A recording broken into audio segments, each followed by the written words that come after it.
I am going to tell you in this homily how you can change the world for the better, for the healthier. Is there something you and I specifically can do to make this world more real? Is there something we can do to live in this world in such a way that we can make the kinds of choices that will help life to begin to show up for us and help life begin to show up for others around us? Do you remember the old movie, The Truman Show? Anybody here see The Truman Show? Raise your hand if you saw it. Pretty many. That's amazing to me. I got to tell you, to me, it's one of the scariest movies I've ever seen. And when people say to me, Gary, what are your favorite horror movies? I'm not sure it will ever be listed under the genre of horror. But really, for me, one of the two scariest movies I've ever seen is The Truman Show. It's a story of a young man who was raised in a fake world. Everything was fake. Everything around him was fake. Everything he could see, hear, smell, taste, and touch was fake. And everything he was hearing from people around them were lies, meant to create this illusion so that he would think this was the real world. And it wasn't. I have to tell you, one of the biggest fears of my life, quite honestly, is that people will not tell me the truth. That people will not tell me the truth. People too often tell us what they think we want to hear. They'll tell us what they think we want to hear, so that even their affirmations ring hollow. One of the great discouragements of our lives, it seems to me, is that we can't count on people to tell us the truth. But part of the reason people do not tell us the truth is because we don't invite it. When they try to tell us the truth, some have, we get so defensive, we get so upset, we get so angry, we get so hurt, we get so down on ourselves. Why would they ever try it again? Everything we say or do after they challenge us, after they tell us the truth, everything makes it look like we don't want to hear the truth.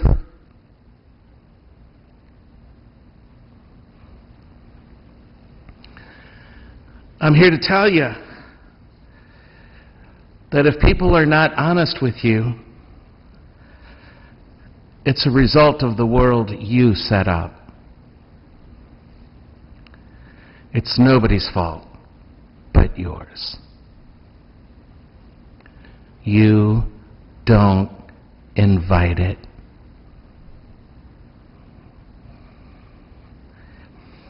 And if feedback is uninvited, it becomes this excruciating choice for people who really do love us to tell us.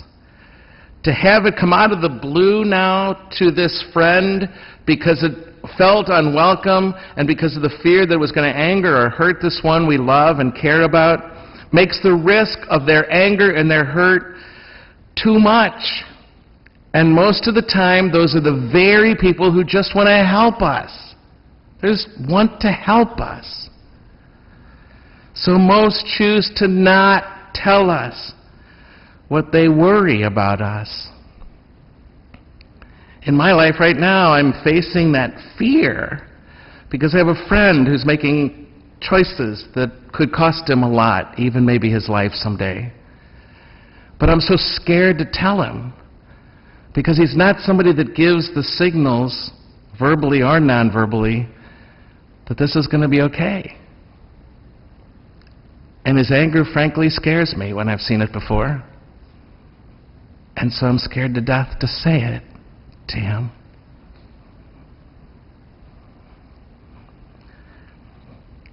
When I was first starting out in the priesthood, people were so deferential to the priest. So deferential to the priest. That's not so true anymore. And so I found early on that if I wanted feedback, I had to ask. And my claim to fame, one of the things I am most proud of in my whole 37 years of being a priest, and it's one of the very few things I will ever choose to boast in, is that I was the very first Catholic priest in all of St. Louis to have himself evaluated by his entire parish, by every single person in that parish. Other priests kept telling me, "Don't do it, Gary, you're a fool. You're just going to get hurt. You're going to be furious at what you hear. People are going to unload on you." But I have to tell you, one of the things that surprised me the most was that on almost every single one of those responses, and there were over 400 people responded, almost every single one said, "I can't even tell you how much I appreciate that you cared enough to ask." I found that to be a life changer.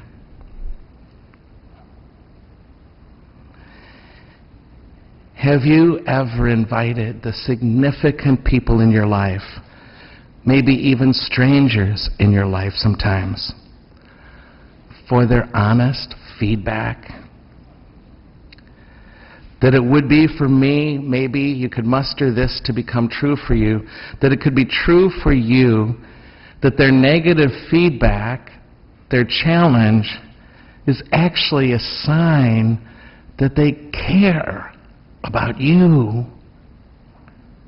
even if it stings.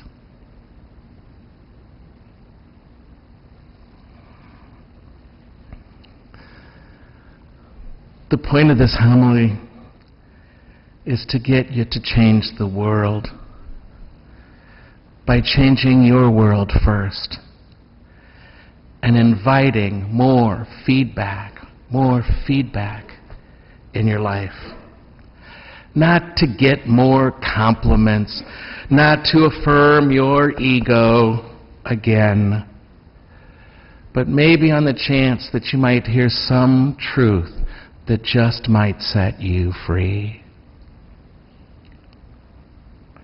Some truth that would help life begin to show up for you in more ways than you were even aware before that you were blocking it up until then. Though it will always be tough to hear, we can manage to brace ourselves when we ask and take a breath and even make a prayer, maybe, to not get defensive when we hear what we might hear. And then trust that it's in love, it's for our sake. Even if in the end we disagree with it, after maybe consulting others. Even if it's not actually very helpful, it's awesome that they did it. And so the first words out of our mouths really can be thank you. Before we get defensive, thank you. Thank you for caring about me enough to say that. And I promise I'll think about it. I promise if you ask those questions, people will be flattered that you cared enough about them to ask them. And already then, just even because of that, just in the asking, the bonds of love just got deeper between you and that person, you and that community. They just deepened. But,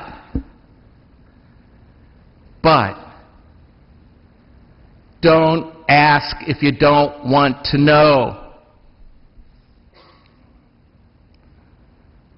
Don't ask if you don't want to know. The point of this homily is not to get you to not ask, rather, it is that you learn how to want to know the truth about yourself and how others see you. That you got to learn first to want to know that, and then ask for it. We each have our eccentricities, for sure. All of us are really pretty nerdy when it comes down to it. But most of our eccentricities are actually kind of cute. I got to say, I'm already enjoying the eccentricities of the freshmen that I've met this year. But there are some eccentricities about us that don't work. And they really do put people off. And they really do push people away. And then keep life from showing up for us once again. You don't have to wonder how you came across, what people liked or disliked about you, how a conversation went for them. You can ask them. Granted, that takes no small amount of courage, because they may tell you something you don't want to hear. But I'm promising you this, you will sleep way better that night, not having to wonder and worry all night long about what they really thought of you or what you left them with, or if that's the end of that friendship or the end of that ever happening again. We can learn how to say to another human being, you and I can learn how to say this, help me be a better person, and let me know how this or I or what we talked about affected you. What were you left with from that? Positively and negatively. Ask them. For example, I hear 19-year-olds tell me sometimes that they won't do things because that makes me uncomfortable, they tell me. Really? That they won't do things like maybe even hold hands with a guy at church if they're another guy, because that makes them uncomfortable.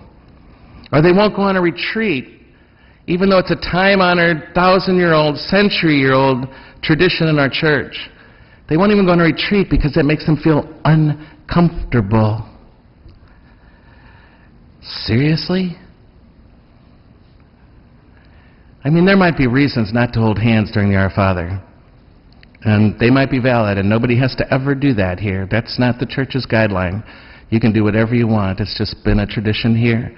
But if you tell me your reason is because you're uncomfortable, I'm going to say, pull up your big boy pants. Are you kidding me?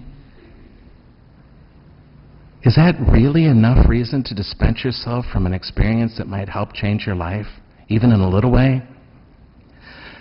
Please hear this.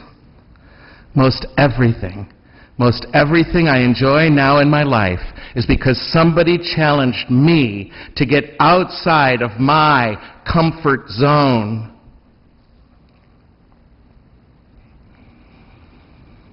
Another example, dating. We get so protective of other people's feelings and emotions, especially if we have a high stake in those feelings and emotions.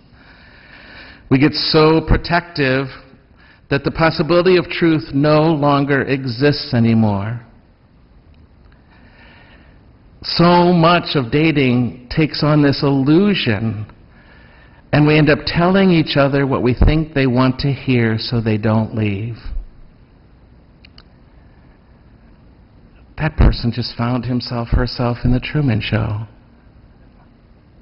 And when the dating relationship breaks up, which many are given to do, and that's the point of dating also, but when it breaks up, one of the most obsessive, recurring questions that's asked with no small amount of anxiety is, I don't know why, I want to know why, I want to know what I did wrong, I want to know how I can fix this. But they're asking him after it broke up. Did they ask him ever that along the 3 years they dated, ever once? It's not time when they're already gone.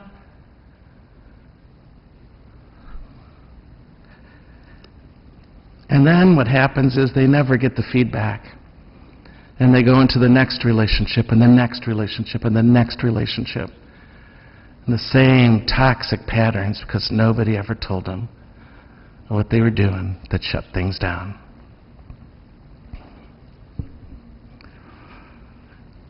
Amen, amen, I say to you. You know Jesus used that line when he's going to say something important. He did it twice in that gospel, so I'm quoting the Bible again. Amen, amen, I say to you, if you are rich, and if you are cute, or if you are cute, or if you are titled, like father, like teacher, like doctor, like mom, if you are rich, or cute, or titled, it is even more incumbent on you to ask, because people don't want to risk losing your favor. They don't want you to leave them because they feel so good around you because you're so cute and you're so rich and you're so powerful. If those are your gifts, it's even more important for you to ask. You got to invite them. Else you will never be given the chance to be a better person tomorrow than you were today. You. If you want a more honest world, then you can become the one who asks, who invites more honesty, and doesn't get defensive when it comes.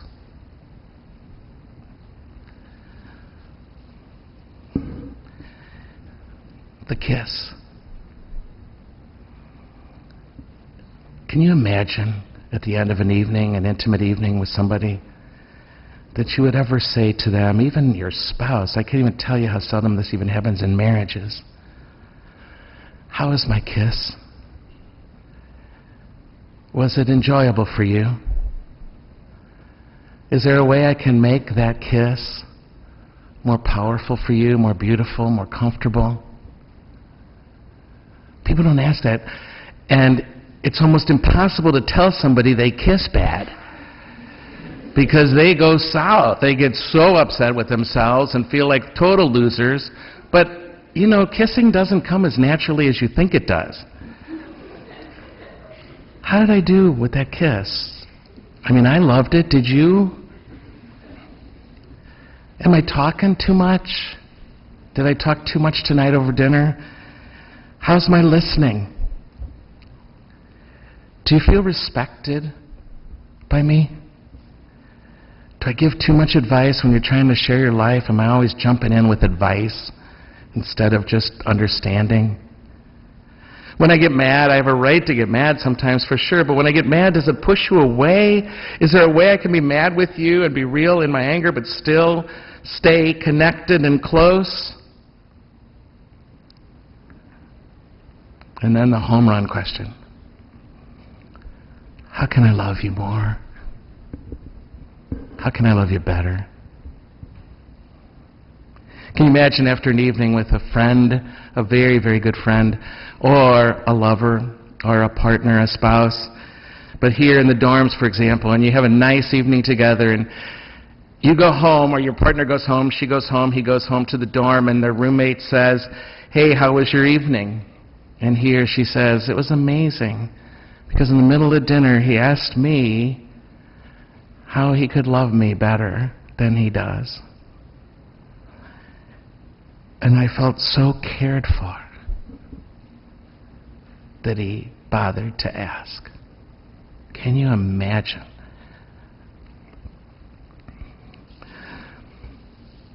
My friends, my point is, if we don't ask, we will never know.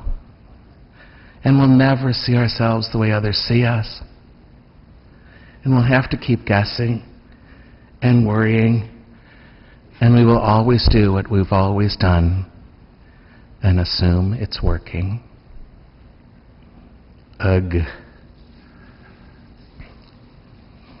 Let me conclude by saying we want to grow leaders here in this community.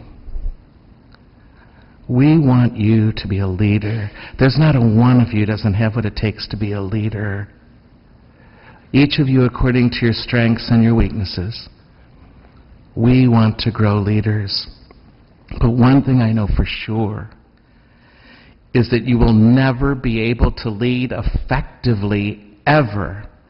You will never be a leader if you don't invite feedback.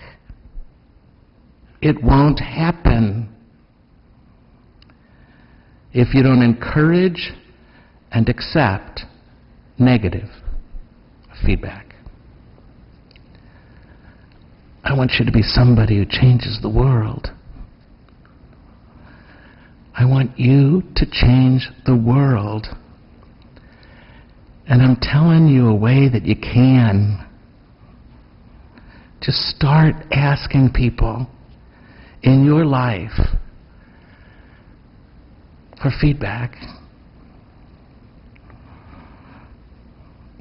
so that you can become a better person.